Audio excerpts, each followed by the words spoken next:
I feel like it is very prominent in college in general, especially online, finding the answers somewhere, sharing them with people. When you have like online quizzes, people are just like texting and sharing answers and like, oh, what'd you get for this? What'd you get for that? Like, it's kind of easier to cheat when it's an online course. You would think it won't happen a lot because people like, oh, you go to UT, like, why would you like do that to yourself? In the end, it's not really worth it. Like, to me, it's not worth it. I never done it.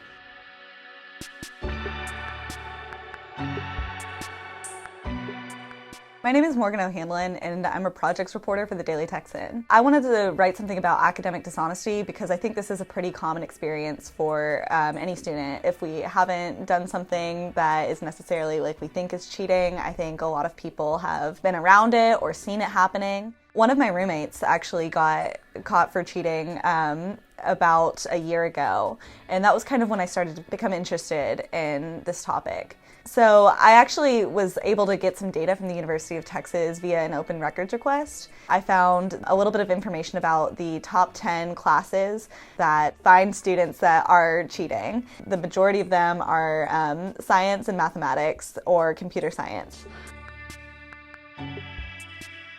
Some of the cheating violations that are cited most frequently are plagiarism, collusion, and kind of a common theme amongst these violations is that the top ones are always going to be sharing notes. Between fall of 2015 and fall of 2018, actually only a little under 2,000 students were caught for cheating. And just from how often I hear people talking about it, from sharing notes with their friends, from being in group me's and sharing answers and things like that, it kind of makes me think that there's a lot more people. Part of the reason why that number is so low, I think, is because teachers have the option to report their students. In addition to that, they aren't always going to be able to find all of the cheaters ever. And I think that's kind of a problem, and some of the teachers I've talked to have agreed with me just because of the consistency of it. Of course, if you don't think you did something wrong, you should have the option to appeal that. I think the biggest mistake students make when they're about to do something that might be considered cheating is that they don't read the syllabus. A lot of times, syllabuses can be like 20 pages long, and they don't want to go through all the rules. One of the students I talked to for my article said that she shared her lab reports for an introductory chemistry course, and she didn't think that was going to be cheating because she didn't think that the student was going to directly copy and paste some of those answers.